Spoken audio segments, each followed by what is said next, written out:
Olá pessoal, muito bem-vindos a mais um TrígonoCast. É com muito prazer que eu apresento aqui, você já conhece meu sócio, Werner, nosso gestor. Fred, legal mais uma vez fazendo mais esse podcast, né? Acho que tem coisa bem legal para a gente estar contando aqui. Basicamente contando um pouquinho das nossas resenhas, né? Que tem muito a ver com o nosso momento atual dos investimentos, né? E as oportunidades que vão surgindo. A gente está fazendo agora quinzenalmente, né? Na verdade mensalmente, um podcast em que o Werner explica a resenha que ele e o time dele escreveu. Nesse caso é uma resenha que sempre tem uma fábula, né? Então queria começar o Werner explicar aqui a inspiração de onde veio esse título, né? Resenha de março sobre princesas, príncipes e promessas e sapos. Tem aí o QR Code para quem está assistindo isso em vídeo. Eu sei que isso é uma versão do Spotify também, mas quem tem acesso ao vídeo tem aí, para quem quiser ler a resenha na íntegra, o nosso QR Code. Então, Vera, explica um pouco da inspiração aí, antes da gente entrar na resenha. Dos contos dos Irmãos Grimm, né? Que sempre tem uma lição por trás, né? Que a gente fala, isso aqui é para os pais contam para os filhos na hora de dormir, mas são coisas bem mais profundas do que simplesmente fábulas de criança, né? Então nós fizemos aqui mais uma vez uma analogia, né? Usando esse tema, princesas, príncipes, promessas e sapos, mostrando o momento atual que o Brasil vive, né? E a relação dos investidores, né? Os locais estrangeiros com esse momento que somos nós, né? O Brasil e como, né? Assim fazendo uma primeira pequena derivação, são dois sapos, né? O sapo estrangeiro, né? E o sapo local, né? Como é que eles reagem frente a essa promessa, né? Da princesa que seria o Brasil. Então, basicamente, E na verdade, Werner, pelo que eu lembro da resenha, né? Você tem o sapo, tem a princesa, tem a moeda de ouro. Conta um pouco dessa fábula rapidamente, porque depois você compara cada um com uma isso. situação atual. Então, só fazendo um breve resumo. Então, a princesa está brincando lá com a sua bola de ouro, né? Que seria, na realidade, a bola de ouro seria o futuro do Brasil, né? O progresso que todos nós esperamos, né? De repente, essa bola cai no lago, né? Então o Brasil novamente mergulha em águas turvas, né? E aí surge um sapo e promete buscar essa bola para a princesa, né? Então, quem são esses sapos? São os investidores, né? Aí a princesa fica agradecida e faz N promessas para o sapo, né? E aí o sapo acaba buscando essa bola de ouro, né? Entrega para a princesa. Aí a princesa acaba não cumprindo, né, suas promessas, aí surge uma situação que o sapo aparece, o rei cobra essas promessas, isso nós estamos vivendo. Então o que seria isso? A promessa que o Brasil sempre se vende, o Brasil é o país do futuro, e vai sempre se vendendo com essa questão de agora vai, né? Mas o investidor estrangeiro, ele acaba mais uma vez acreditando, como está acreditando agora, né? Desde metade do ano passado, né? Ele vem investindo maciçamente no Brasil, e os locais, né? Aquele sapo desconfiado, né? Então ele já apanhou tanto aqui, né? Nós vivemos no Brasil, e ele vê uma outra oportunidade, digamos assim, uma outra bola de ouro, talvez seja uma bola de prata, né, de ouro, que é a renda fixa, né, são juros. Então o local basicamente buscando, né, digamos, essa bola de prata ou sei lá, de outro metal qualquer, e o estrangeiro acreditando na promessa e basicamente buscando a bola de ouro, né, que seria o Brasil que todos nós queremos. Então esse é o momento que nós vivemos, né, e aí vamos ver quem está com a razão, né? Se a promessa, né, da princesa vai ser cumprida, né? E aí o sapo realmente se transforma num príncipe, que na realidade é o final da história, né? O lado feliz, e aí casam-se e vivem felizes para sempre. Então esperamos que esse Brasil de agora seja igual essa fábula, né? Que sempre acaba num final feliz. Que bom, né, Vera? Final feliz todo mundo gosta. Vamos entender, a gente tem mostrado isso para vocês desde o último TrigonoCast, um pouco desse fluxo financeiro na Bolsa, né? Assim, ele já vinha acontecendo, né? Mas aí com o conflito armado entre Rússia e Ucrânia, esse fluxo aumentou demais, né? Então, por que está aumentando demais esse fluxo e até onde vai isso aí? Então, esse ano, agora nós estamos quase encerrando o mês de março, você tem um fluxo positivo de 90 bilhões de reais dos estrangeiros, né, basicamente investindo na Bolsa, sem IPOs, é aquele, digamos, mercado secundário. A saída, basicamente, é 70, ou menos, uns 60 e poucos bilhões dos institucionais, né, que são os fundos de pensão, são os grandes investidores, pessoa física na mesma direção, e tem um pouquinho de compra também das empresas, as empresas estão recomprando, fazendo recompra. Então, os estrangeiros e as empresas são os grandes compradores. Ano passado, esse fluxo já chegou em 140 bilhões, quer dizer, no ano inteiro. E agora, nos últimos 3 meses, né, já quase 90 bilhões. É um volume muito alto. e que tem sustentado até a alta da Bolsa, né? Por incrível que pareça, a Bolsa está subindo, né? O Bovespa está subindo mais do que os demais índices, ou pelo menos small caps, mas isso pode ser revertido lá na frente. Mas é isso que nós estamos vendo. Então, o estrangeiro acreditando na promessa, né, do Brasil, e vamos ver o final dessa história, para onde essa história vai derivar. Se final feliz ou o final menos feliz, né, que todos nós não queremos. Mas, Werner, também tem a história da Rússia, né? Porque BRICS, por mais que tenha perdido um pouco o sentido, continua sendo um símbolo de emerging markets, né, de mercados emergentes. Então, quando você tira o R do BRICS, seria verdade, ou seria uma hipótese verdadeira, assumir que aquele fluxo que inicialmente viria para a Rússia está sendo invertido, né, dirigido para o Brasil por conta da situação atual da Rússia, né? Que vai durar muito tempo, né? A credibilidade lá. Eu não diria, né, Fred, que é o BRICS, né? Na realidade, são os mercados emergentes, né? E aí tem, logicamente, tem Rússia, ainda China, alguns dizem que é um mercado emergente, mas nem tanto. Tem a Índia, tem a África do Sul. O que nós estamos vendo, inclusive, não é só o Brasil, né? As moedas do Brasil é que mais se valorizou. Em segundo lugar foi a moeda sul-africana. Depois vem as moedas latino-americanas. Se não me engano, é a colombiana, é o peso peruano. Então, se um estrangeiro, ele acaba buscando, né, aquele patinho feio, né, novamente aqui a América Latina, muito parecido com o Brasil, outros mercados emergentes que é o leste europeu, então está tudo contaminado pela relação com a Rússia, né, o leste europeu. A China também tem um certo desconforto aí com várias questões que o governo acaba impondo, restrições, ele acabou determinando que o setor educação não poderia ter lucro, imagina um negócio desse. Aí você tem Turquia, que é outro mercado complicado. Com presente complicado. E não sobra muita coisa. No fim, sobra a América Latina. A América Latina tem uma grande vantagem, né, porque é um grande produtor não só de minério, né, como o Brasil, como o Peru, mas também cobre no Chile também, mas também de alimentos, né? Nós temos aqui o Brasil, temos a Argentina, temos o Paraguai. Então o Brasil é um celeiro do mundo, junto com os demais países latinos, e também de carne, proteína. A gente tem muito trigo, tem muita carne, Uruguai. Então, digamos assim, o Brasil e a América Latina acaba sendo um grande fornecedor de alimentos, como grãos, cereais e proteína animal, substituindo a Rússia, né, no trigo, e a Ucrânia no milho. Então, o estrangeiro também acaba avaliando, né, essa questão do segurança alimentar e os minérios. Então, o Brasil é um grande fornecedor de vários minérios, e também como é o Peru, como também é o próprio Chile.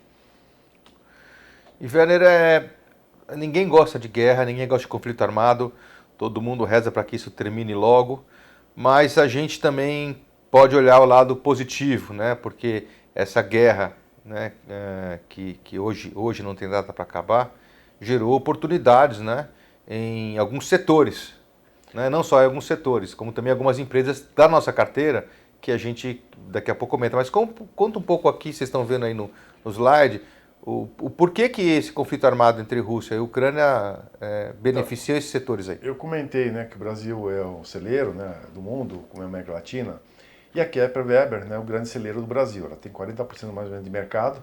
Então, à medida que o Brasil vai ganhar espaço, né, nesse mercado mundial de grãos e também trigo, né, e todo tipo de digamos, alimentação. Leguminosos, né, em geral? Não, que são grãos mesmo, é milho, trigos, né, soja principalmente, e agora também o milho como elemento, né, carburante, né, etanol de milho.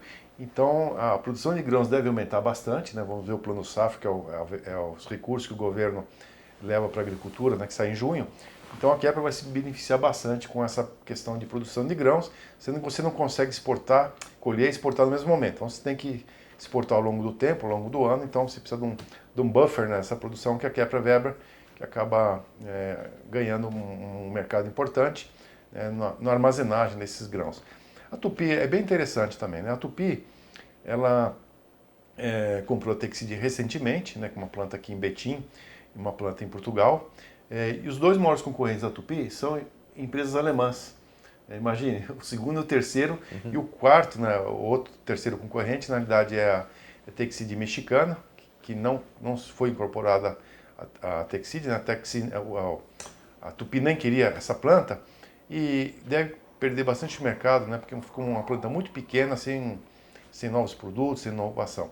Agora os alemães, eles estão com todo tipo de problema, né? De energia, uma fundição, precisa realmente de... Os fornos são... A Tupi tentou comprar uma vez essa empresa.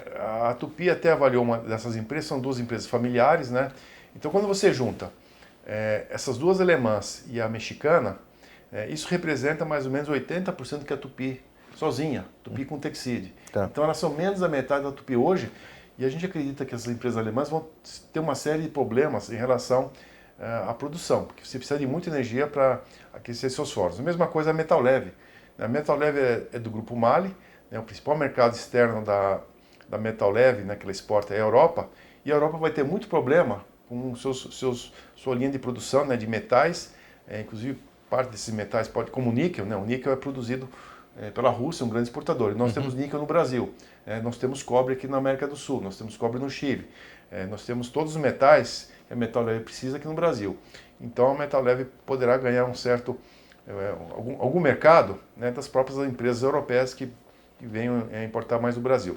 E a São Martinho, né, outra empresa importante, que ela assim, apesar que ela faz etanol, o preço do etanol está muito relacionado ao preço do petróleo. Então você vê quanto o petróleo subiu, né, o etanol dobrou de preço em um ano, o etanol deve ganhar espaço em relação à gasolina, né, e já está acontecendo, e o açúcar acaba indo junto, porque você faz mais etanol, sobra menos açúcar, e hoje a Índia anunciou uma coisa muito interessante, que eles vão restringir a exportação de açúcar, primeira vez que a Índia faz isso, tirando 8 milhões de toneladas de açúcar do mercado mundial. E ano que vem, a gente já comentou, a Índia dobra a mistura do etanol à gasolina de 10% para 20%. Então menos... Muito mais demanda agora. Para açúcar e mais cana para fazer etanol. Então o açúcar deve ter uma alta bastante relevante de preço. Então esse é o contexto, né? São Martinho relacionado ao petróleo, né? Metal Leve, Tupi relacionado aos metais e Kepler Weber relacionado ao agronegócio, né? Os grãos que devem se beneficiar aí com a saída da Ucrânia e da Rússia do mercado. Mas, Werner, deixa eu te perguntar uma coisa. A economia global, ela está aquecida já há um bom tempo. A gente teve muito tempo juro negativo, o quantitative easing dos bancos centrais, muita compra, então deu uma estimulada boa e, obviamente, aumentou a demanda por energia, né? E aí, com essas restrições de ESG, novas plantas, etc., isso começou a fazer com que a energia ficasse cada vez mais cara. Agora, com a guerra da Ucrânia, isso tende a piorar. Então, esse é um grande problema, né, na Europa, principalmente. A Alemanha está com nível praticamente de gás a zero, não tem reserva. E os Estados Unidos anunciou hoje também que está com seus reservatórios de gás, né, você consegue estocar gás em cavernas no nível muito baixo, petróleo também. E a Rússia é o grande fornecedor de gás da Europa. 60% do gás alemão vem da Rússia, da Áustria, 100%, da Itália também é uma porcentagem muito alta. Então você tem esse problema de energético, não só em gás, mas também de petróleo. E agora, a questão, né, você comentou muito bem do ESG, né, ninguém quer financiar carvão, ninguém quer financiar petróleo. Então, não existe capital disponível para esses grandes investimentos em petróleo. O Brasil hoje é uma grande, digamos, um hub de produção mundial de petróleo, né, todas as estrangeiras estão aqui no Brasil. Graças a Deus existe petróleo, né, agora falta o capital, mas o capital está vindo. Então, o preço do gás quintuplicou na Europa. Você imagina o efeito de um continente que depende de petróleo e quer sair do carvão. E a Alemanha quer sair da energia nuclear. Não, e pelo que eu vi hoje, também li uma notícia de que estão autorizando aquelas pequenas... No mesmo jeito que tem a PCH no Brasil, você tem a PCN, que é a Pequena Central Nuclear, ou seja, pequenas usinas nucleares espalhadas pela Europa para que eles estão querendo facilitar, né? Mas demora muito, né? Para você fazer uma central nuclear, você imagina a questão ambiental, eles são tão rigorosos quanto nós aqui no Brasil, demora aí 1 ano, 2 anos para você aprovar uma licença ambiental, então até construir, e quem são os fornecedores, né? De onde vem o urânio, então essa coisa não se resolve no curto prazo. Então a Europa, ela vai estar com inflação alta, né? Talvez vai ser até maior do que do Brasil. Os Estados Unidos também está com essa inflação em 6, 7%. E o Brasil, né, não tem nenhum impacto, né, nem do carvão, nem do gás. Nós temos aqui a energia hidrelétrica, entrando um monte de produção de energia eólica. As linhas de transmissão começam a conectar aqui o Nordeste. Então o Brasil vai estar numa situação muito favorável dos setores eletrointensivos, né? Então nós investimos nesses setores.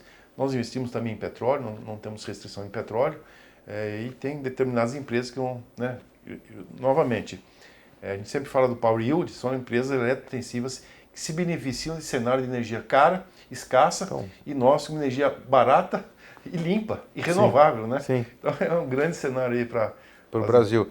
Agora, Werner, a Ferbasa, que é o principal papel da carteira hoje, né, o mercado ainda não acordou para o papel, acabou de anunciar sexta-feira um aumento de preço do ferro cromo de 20%, você me comentou hoje de manhã, teve um lucro recorde no quarto tri, 2022 vai ser tão bom ou melhor do que o quarto tri, daí para cima, muita coisa boa. Ela também tem um impacto, e é uma empresa eletrointensiva também, ela tem um impacto, essa crise da Rússia, essa guerra também pega nesse slide aqui, mostrando o que acontece, né, com o mercado da Ferbasa nesse cenário que a gente está enxergando. Então, exatamente, Fred.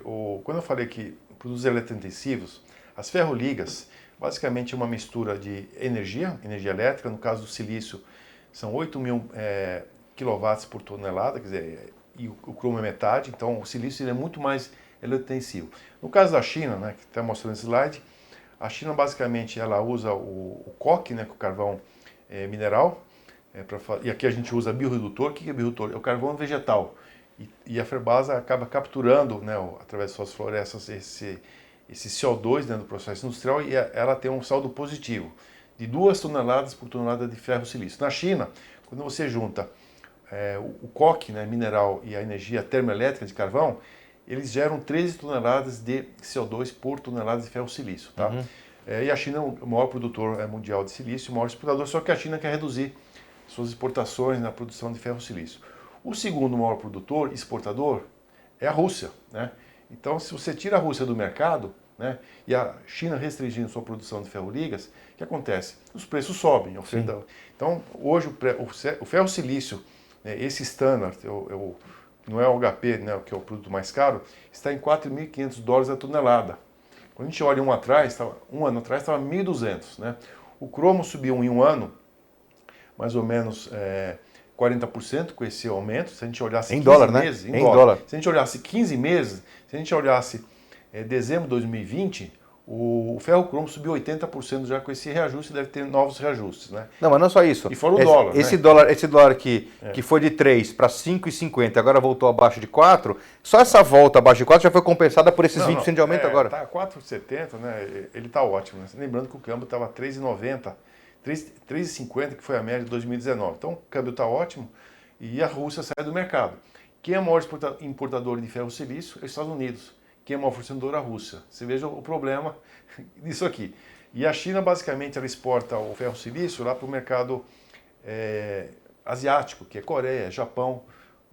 Então, esse silício acaba não chegando aqui no continente não só europeu, mas também, inclusive tem antidumping contra a China. Bom, e aí quem são os exportadores? Né? É o Brasil e a Noruega. Né? A Noruega tem energia hidrelétrica, como o Brasil também tem, energia eólica, então não sobra muitos exportadores. A Europa basicamente saiu do mercado, a Europa produz ferro silício, ferro cromo, basicamente está parada a produção, só que para fazer aço você precisa do silício, para fazer aço inox você precisa do cromo, então não tem solução, Fred. Sim. Então a tendência... E é impressionante, né, porque a gente vê algumas casas renomadas de análise, né, dando short em Ferbasa, e é muito difícil entender o raciocínio, né, a tese de investimento para justificar um short no papel, que se você for olhar, se você pegar o lucro do quarto tri e anualizar, vira um múltiplo de 3. Então, assim, PL, assim, ela deu 230 milhões, daria 920, né? Ela hoje vale 4 bi. 4? Só que o quarto trimestre será, digamos, menor do que o primeiro trimestre, porque os preços estão subindo, continuam subindo. Né? No quarto trimestre tem alguns fatores não recorrentes, então a gente espera um primeiro trimestre já bastante forte, e mais o aumento que eu falei para o segundo trimestre. Né? Pessoal, precisa ter um pouco de paciência, às vezes o mercado foge dos fundamentos. Você vê a Ferbasa anunciou na sexta-feira, a gente está gravando esse podcast hoje, né? Então, na sexta-feira subiu 20%, o papel caiu hoje. Então, assim, tem que ter paciência um pouco e aproveitar o que o Werner sempre fala. Eu falei, Werner, o papel não está andando. Ele fala, estou comprando barato, né? O momento de entrar agora. A minha explicação, esse pessoal de long short, assim, eles nem olham o que a empresa faz, né?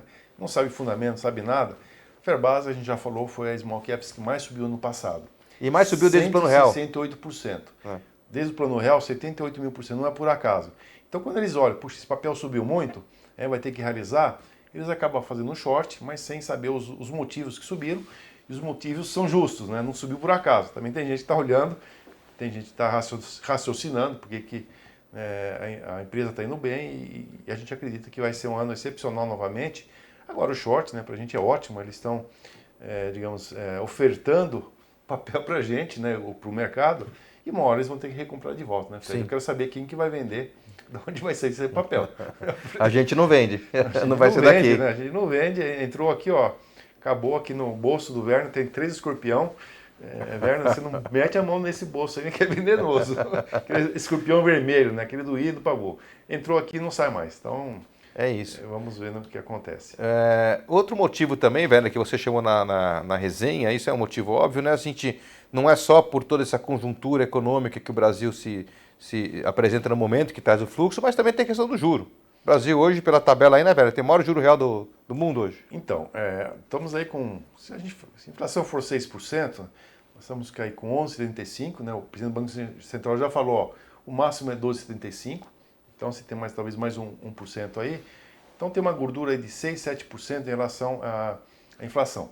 Só que o Roberto Campos também, Roberto Campos Neto, né, que é o Neto, não é o famoso ministro, ele disse que o ponto de equilíbrio, quando as coisas estejam normalizadas, é a inflação mais 3%. O juros real do Brasil deveria estar em 3%. Se a gente pensar que a inflação, se normalizando, que fique entre 4% e 5%, nós vamos ter aí entre 7% e 8%. Vai ter que baixar o juro. Eles são declinantes. Né? O longo prazo vai mostrar que os juros são declinantes. Então, esse capital que foi para a renda fixa, ele vai voltar para a renda variável. Né?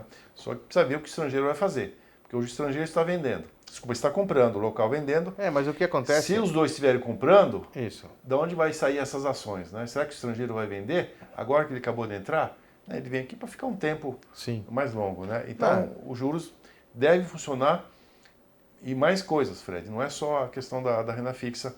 Assim, quando os juros caem, significa que a inflação está caindo e os juros se tornam mais baratos em relação à economia. Taxa de e desconto o PIB cresce. Não, taxa de desconto cresce, né? Quem faz o modelo de fluxo descontado, você acaba descontando por uma taxa menor e o PIB cresce. Né? Quanto menor a inflação, menor taxa de juros, é um significado que o PIB vai crescer, é o que o estrangeiro gosta. Na verdade, o estrangeiro, né, ele gosta de países que tenham crescimento, né? Talvez seja o maior motivador. Né? Eles estão vendo, ó, os juros na frente vai cair e esse PIB vai crescer mais à frente. Então, basicamente, essa tendência, né? Juros declinantes e PIB crescendo. E tem um ponto, né, Werner, assim, na hora que você olha essa inflação no G7, né, saindo um pouco fora de controle, você começa a ver, e sabe que nem o Banco Central Europeu, nem o Fed americano vão subir taxas como deveriam, eles sempre ficam atrás da curva. Você vê que a taxa americana hoje está negativa em 5%, a taxa do G10 negativa em 4%. Então, se a taxa da Alemanha está negativa em 5%, o Banco Central Europeu teria que subir 5%, 6% no juro. E já falou que não vai subir. Então, vai ficar negativo um tempo. E o Banco do Japão, o Banco Central do Japão, também já falou que não vai subir. Por quê? E não cresce lá. Não adianta subir. Está com inflação. Porque o problema não é inflação de demanda, a inflação ela é de oferta, né? Como comentamos aqui, da energia, do petróleo, dos grãos, né? E toda a crise que nós tivemos da Covid. Todas essas cadeias de produção que foram rompidas, logística, frete, etc., os juros vai resolver? Não vai resolver. Ou você provoca uma inflação, uma recessão aí de menos 3% no mundo, que ninguém quer, porque ainda a gente nem saiu ainda da recessãozinha aí de Covid, então, né, os juros são inócuos, né? E o Japão e a Europa reconhecem. O Banco Central, acho que foi muito conservador, mas os juros não vão resolver a questão da energia. Pelo contrário, se o custo do crédito é muito caro, os juros eu não vou investir em produção. Então, o problema vai ser persistente, né? A inflação não vai cair nesses países, principalmente. A inflação não cai lá fora. E se você imagina esse cenário um pouco mais prolongado, né? Você acaba tendo cada vez mais dinheiro no Brasil, o real tende a se valorizar, e aí você vai ter um impacto negativo na inflação no Brasil. Então a gente já deve estar vendo aí em algum momento, talvez esse ano ainda, né, hoje é um ano de eleição, a gente pode começar já a ver ter redução de taxa de juros no Brasil, ficar muito descolado. Então, isso deve acontecer logo, logo, né? Porque assim, o que era para subir já subiu, o petróleo já subiu, já mexeu nos impostos, né? o ministro Guedes já baixou... Já mandaram o presidente da Petrobras embora hoje? Mas assim, a questão do presidente da Petrobras, ele foi assim, ele subiu o preço da gasolina no momento que você estava negociando com o caminhoneiro. Foi mais essa questão, né? Não de competência. Sim. Que o presidente ficou indignado. Pô, eu estou negociando com o caminhoneiro, você aumenta o preço da gasolina. Sim. Então foi essa questão aí. Isso vai acontecer, né? A inflação vai cair. Outra coisa boa, Fred, que o ministro Guedes anunciou que a redução do IPI, que foi 25%, pode ser para 33%. Nós estamos na indústria, né? A gente investe bastante em indústria, isso é bastante positivo, né, para os setores que nós investimos, que basicamente é agronegócio, indústria e as commodities. Todos os setores estão indo muito bem, graças a Deus. A gente não faz top-down, né? A gente faz bottom-up, mas por acaso nessas empresas os setores estão indo realmente muito bem. A gente está tendo um alinhamento assim muito bom aqui para Trígono, para os nossos fundos, com tudo isso que a gente está comentando com vocês, não só o macro, como o micro está muito forte. A gente deve estar vendo isso, o mercado reconhecendo isso em algum momento, esse ano ainda, em algum momento. Tem que Fred, entrar um pouco mais no prumo. Todos os balanços que saíram importantes, na verdade todos, só falta, né, estamos falando hoje antes da Tupi, todos foram muito positivos. Não teve nenhum resultado, foi, puxa vida, esse aqui, todos, a gente vai estar mostrando até na próxima resenha, né, resultado anual, nós já mostramos o resultado de 5 anos, não tem nenhuma empresa nossa com um resultado negativo. E eu acho que não tem nenhuma gestora no país hoje que tenha uma carteira, né, de participações, uma composição de ações que cresceu tanto, que vai crescer tanto, que tem aumento de margem, pagamento de dividendo e está num momento excepcional. Todas as empresas da carteira estão no momento muito bom. Nós vamos mostrar as 10 maiores posições, que representam 90% da carteira, crescimento de receita, crescimento de EBITDA, a margem, que está acontecendo com a margem de EBITDA, crescimento do lucro líquido em um ano. E o que aconteceu com as ações. Se você vai ver que aquelas ações que subiram não foram por acaso. Se você fizer um cálculo de PI e usar o NAV, a cota do fundo, como sendo preço, você vai ver como está depreciado. Porque o fundo está 6, 7 meses, os fundos, né, de lado, né, um pouquinho negativo, o mercado inteiro tem chacoalhado e as empresas estão crescendo muito. Então você está tendo um descolamento muito grande entre o preço da cota e o valor das ações, muito grande. Eu sempre brinco, é efeito mola, né? Você vai comprimindo a mola, né? Botando aquela energia na mola, uma hora que solta, essa mola dispara, né? E às vezes só que aí não dá mais tempo. E a gente viu isso, né, Werner? Eu lembro muito bem, a gente não tinha Trígono ainda, mas a gente tinha... você era um cara que sempre foi de mercado. Quando teve o Joesley Day, foi o low da Bolsa. O que aconteceu com as nossas empresas depois do Joesley Day? Não só as nossas empresas, né, mas mesmo as small caps, elas se recuperaram muito mais rápido do que as grandes empresas, né? Isso aconteceu também na greve dos caminhoneiros, né, lá na subprime. Agora, ainda não... Esse subprime 4 vezes. O índice Bovespa demorou 4 vezes mais para se recuperar depois da crise do subprime do que o índice small cap. Nós não encerramos ainda a crise da Covid, tá? Sim. E também nós entramos numa outra crise, que é a crise da Rússia, da Ucrânia. Então nós estamos com 2 crises sobrepostas. Esse ciclo ainda não acabou, tá? Isso a gente vai ver mais um pouquinho à frente.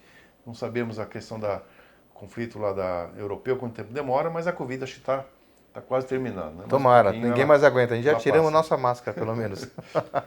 Werner, aqui só para mostrar para vocês, pessoal, a gente tem um ETF no mercado, que é o TRIG11, né? O primeiro e único ETF puro sangue, né, de small caps do Brasil. Quando a gente fez o roadshow desse TRIG11, a gente mostrou que o índice small cap tem muito mid cap. Você tem Via Varejo, Azul, BR Malls, Uzi Minas, a Bradespar está no índice small caps, então pelo menos estava a última vez que eu olhei. Então ele não é um índice que representa nem muito bem as empresas menores da Bolsa e também não representa bem a economia. Se vocês olharem o Ibovespa e o Small, muita concentração financeira, metalurgia, mineração, óleo e gás, o PIB é muito mais disperso, né? Então, Werner, concorda que o TRIG hoje é um dos maiores índices que representa melhor a economia brasileira? Ele é mais diversificado, mas olha que interessante, Fred. O TRIG11, ele tem várias empresas que vieram lá dos IPOs recentes, tá? Sim. Então, quando você olha também, olha a composição dele. O principal setor dele é a construção, 19%, foi o que foi o mais amassado, por quê? Por causa da taxa de juros, né? Sim. Outro setor importante, tecnologia, né? 7% foi amassado também. A educação, 6%, né? Outro de consumo, né? Cadê consumo? 10%. Então, todos os setores, eles sofreram bastante com taxa de juros, né? E por serem empresas que vieram do IPO, só que vem a volta, né? Eu falei, a mola, ela foi pressionada. Então, no momento que esses juros forem reduzidos, né, esses setores eles tenderão a ter um resultado. Na verdade, as ações vão reagir muito fortemente. Nós vimos alguns dias aí que a taxa de juros futura ela dá uma ligeira inclinação, a empresa aí sobe 7, 8%, no setor de construção reage muito forte. Sim, então, tudo muito que forte. caiu, ele tende a volta com força. E Vera, a gente está completando 4 anos dos fundos agora, final de abril. Quando a gente montou a gestora, a gente combinou que a gestão era 100% sua e o resto era tudo meu. E dentre as minhas atribuições é a captação. Eu várias vezes durante esses 4 anos chamei a atenção dos investidores que era o momento de entrada no fundo e nenhuma vez eu errei. É só ter paciência. Eu lembro que em outubro de 2019 você me comentou dos dividendos potenciais, falei com muito investidor, poucos acreditaram, o fundo subiu 30% num mês só, que foi o mês de dezembro, o nosso fundo de dividendos. E várias vezes eu chamei a atenção. E estou chamando de novo. A gente está num momento muito forte, tem muita coisa alinhada para né, não só, como eu falei, macro como micro, para a gente ter esse efeito mola com toda a força. Quanto mais apertarem, mais vai esticar essa mola. O Werner está achando, eu pergunto para o Werner, mas quando isso vai acontecer? Obviamente a gente não tem controle da guerra da Ucrânia, a gente não tem controle do coronavírus, mas se tudo continuar como está, o Werner sempre comenta, quando eu pergunto para ele, eu sou um pouco mais ansioso, eu quero saber quando é que o negócio vai andar também, né? E ele fala para mim que o primeiro TRI, o resultado de balanço do primeiro TRI, vai mostrar para o mercado, né? Você pode comentar um pouco, um novo patamar, né, Werner? Das empresas. Assim, eu sempre comentei com você, né, Fred, eu não garanto o mercado, né? Eu garanto as empresas. Eu conheço as empresas, a gente conhece os resultados, a gente sabe o que esperar das empresas, mas eu não sei se a ação vai subir ou não. E quando cai, você fica bravo, ó, tá caindo, fala, Fred, pra gente, eu fico feliz. Não tem coisa melhor, e principalmente quando a gente está captando, né, quando você capta e a ação está caindo. Por exemplo, a ação cai 4% e dá dinheiro. Eu fico feliz da vida, não fico triste não. Então, eu acho que esse primeiro trimestre, né, que vai ser publicado aí na primeira quinzena de maio, ele vai mostrar de uma forma mais simples, né? Você pega o primeiro trimestre vezes 4, puxa Sim. vida. O lucro, no mínimo, é esse. Isso. E a tendência, quando a gente está falando, o PIB vai se acelerar, os juros vão cair, então esse lucro tende a se acelerar a cada trimestre. No quarto trimestre você não vê direito, tem muita provisão, tem as foi agora que saiu agora. Tem muito ajuste, né? Então o quarto trimestre ele acaba sumindo no ano. Então você olha o anual, mas você não dá muito peso no trimestral. Quando surge o primeiro trimestre, o peso é todo no trimestre. Né? Você esquece o ano e aí começa a fazer aquela conta de padaria, vezes 4. Só a empresa com PL3, PL4, né? E EBITDA de 1,5, e EBITDA de 2. Então, eu acho que acho não. Assim, negócio de achar, não, assim, eu acredito, né, que até a quinzena, né, primeira quinzena de maio, esses resultados serão todos já publicados, né? As assembleias já terão sido feitas, né, com os dividendos, as ações serão ex, né, pode ter algum desdobramento, né, esses eventos, então, e os dividendos vão entrar na nossa carteira. Não, né? e eventos também, né, Você pode esperar que tem, eu vou te dizer, da Kepler, né, a gente anunciou que já temos 15% da Kepler, ela vai pagar aí 75 milhões de dividendos, né? Nós temos aí 10 milhões de dividendos da Kepler, que vai entrar no dia 18, 10 milhões de dividendos. E torcer para... Imagina o yield da carteira, né, do Delphos em 2022, né? No passado deu mais de 12% de yield, né? Não, só de dividendo. Então, pessoal, assim, a gente entende, o mercado ele é teimoso, o mercado gosta de olhar para trás, então o pessoal compra o fundo que está subindo, é o fundo que ele vai comprar. Mas o cara está comprando a cota mais cara, né? Então, assim, tem que olhar o nosso histórico, olha pelo menos 3 anos, olha o que o fundo subiu desde que abriu nos últimos 4 anos, é um fundo excepcional, está no topo dos rankings, está uns 6 meses de lado, né? Não é o melhor fundo do mercado em 6 meses, está entre os melhores em 12 meses, mas em 6 não está. Mostra a oportunidade que vocês estão tendo agora. Agora é a hora de entrar. Eu digo, Fred, o gestor é o mesmo, o processo é o mesmo, as empresas são as mesmas, só que as empresas são as mesmas, só que melhores. E outras, algumas ações caíram das empresas, a empresa está indo melhor, só que a ação não subiu ou até caiu. Sim. Então não existe nenhum motivo fundamental que as ações, né, que o fundo esteja pior. Pelo contrário, né? Então é uma oportunidade, né, que ainda o fundo não está exibindo, né, a força das empresas, né? Então, o momento, né, você que fala com o investidor, ele falou, o momento é bom, mas eu não estou em contato com investidores como você está, Porque assim, eu garanto o resultado das empresas e você tem que garantir os seus investidores, né? E o mercado, aí O pessoal, ninguém assim, sabe, infelizmente, Werner, o mercado vai correr atrás do resultado. A gente está chamando a atenção, não é de hoje.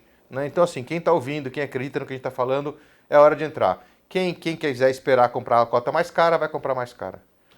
Werner, é só para a gente terminar aqui. Tem aqui mostrando, né? Aqui a gente vê na curva azul o spread entre o Small e o Bovespa. Para trás, né? E as projeções para frente, né? O amarelo é para frente, então a linha amarela está, teoricamente, 12 meses à frente da linha azul. Isso. Mostra Então, um pouco o que você está vendo aí. A linha amarela é aquela eu sou você amanhã. Então, na realidade, esse azul é a relação do índice Small Caps com o Bovespa. Quando o azul está para baixo, significa que ele está descontado em relação ao Bovespa, né? Historicamente. Ele caiu mais ou ele subiu menos que o Bovespa. A linha amarela é assim, o que aconteceu nos próximos 12 meses. Então, quando você vê aquela linha amarela para cima, ele justamente conta o que vai acontecer nos próximos 12 meses. Isso a gente está vendo. Então, você vê aquele período ali, foi 2019. 19, 17, né? Que caiu muito, e agora nós estamos vendo a linha amarela lá para baixo, né? A linha azul, a luzinha azul lá para baixo. Então, assim, a linha azul abaixo, mas a amarela está embaixo. Sim. Agora, o que acontece? Essa amarela, ela tende a voltar para cima. Nós vamos ver nos próximos 12 meses, justamente aquela onde tem aqueles círculos, o que aconteceu depois. Sim. Então, assim, o futuro, que ainda não aconteceu, esperamos daqui um ano de conversar de novo. Lembra aquele gráfico? Vamos mostrar esse gráfico daqui um ano para todo mundo. Guarda esse gráfico, daqui um ano nós vamos ver o que aconteceu com a linha amarela. Vamos mostrar. E provavelmente nós acreditamos que ela novamente volta para cima. Você vê que o spread está batendo no segundo desvio padrão lá inferior. Então, mais um motivo aí de empresas menores descontadas. Então, Werner, eu queria muito agradecer a sua presença. Né? A gente tem um prazer que a gente tem cada vez mais conteúdo em vídeo. Então, temos aí de novo nossa live toda quarta-feira, o Werner com time de gestão. Eu gravo um podcast também a cada mês comentando os resultados matemáticos do fundo, né? A gente faz um pouco de atribuição de performance, não falar das empresas, porque não é o meu papel. E também agora com o Werner, uma vez por mês também comentando a sua resenha que ele faz aí sábado e domingo, é quando ele escreve, é quando dá tempo de você escrever, né? Fred, eu estou fazendo duas resenhas. Uma já desde o carnaval, que são as crises que eu vivi desde a década de 80, início de 80, então já são mais de 20, e estamos numa nova crise, não consigo terminar. E mais essa resenha desse mês, né? Não vou falar o título aqui, mas ele também é bem sugestivo. Não, você não pode falar só para dar uma palhinha. Não posso falar, segredo aqui.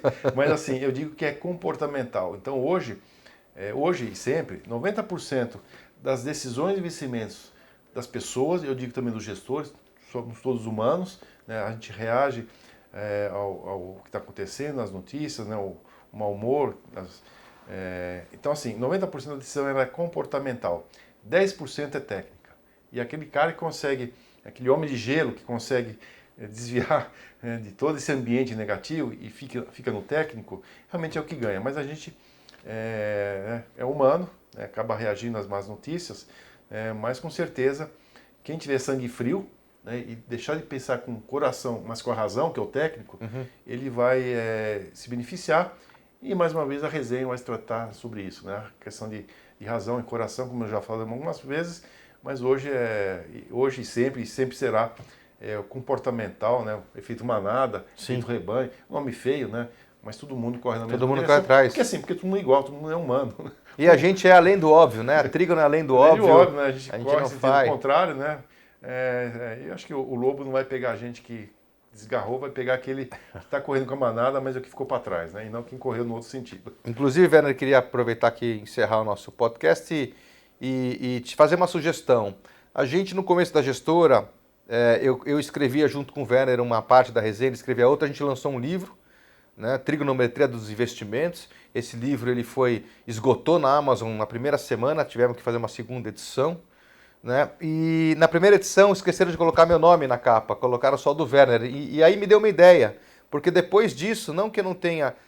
eu parei de escrever, não foi por conta disso, mas tinha outros atributos aqui na empresa, a empresa cresceu, não parei para escrever. E o Werner tem escrito depois disso muitas resenhas interessantes, então eu queria sugerir que a gente fizesse um segundo livro agora, só com o nome dele, porque as resenhas são dele, talvez do time, né? Porque a gente já tem muita resenha aí que o mercado merece né, que a gente encaderna isso aí e publica. Então vamos trabalhar isso para vocês. Quem sabe lançamos um novo livro logo. Então, quem não conhece o livro, são 20 capítulos, existe um resumo, né, de cada capítulo, não existe uma sequência, você pode ler de qualquer forma. Quando a gente fala de EVA, dividendos, né, várias essas analogias, né, a gente comenta muito futebol, gastronomia, poesia, filosofia, tá tudo lá. Fred, é duro. Assim. Não, mas Werner, você Assim, sempre foi um amante a do... matéria-prima está lá, né? A massa, né? O fermento está lá, agora o cozinheiro tem que juntar tudo, né? Mas a gente vai com certeza produzir mais esse livro, né? E agregando. Eu vou deixar uns 3 capítulos, eu vou ter que repetir, né? Porque são muito interessantes, principalmente em relação a esse comportamento, né? Os 7 mandamentos, né? Desculpa, os 10 mandamentos, 7 pecados capitais, os 3 reis magos, e esse com certeza... E as lendas? Então, tudo vai ser repetido, né? Mas temos aí 17 capítulos novos, né? Quem não leu a resenha, não é a resenha, são... Mas é importante, né? Porque as pessoas investem na gente, a grande maioria não lê a resenha.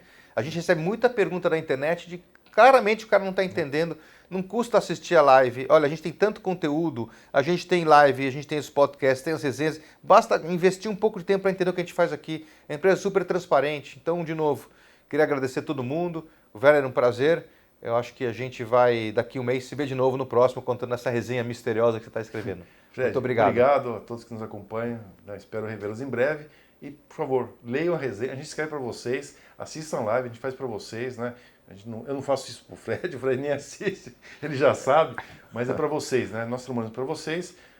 E a gente espera que realmente o conteúdo seja de agrado. E né? de educativo, né? Educativo, né? Que seja de agrado a todos e realmente que contribua para, eu digo assim, educação financeira, né? E também um pouquinho de filosofia, um pouquinho aqui também de religião, um pouquinho de brincadeira, né? De coisa que a gente faz, até algumas piadas também, mas espero tê-los conosco nesses eventos e também assistam nossas lives e leiam as nossas resenhas. Então, obrigado, Fred. Obrigado, Werner. Um prazer.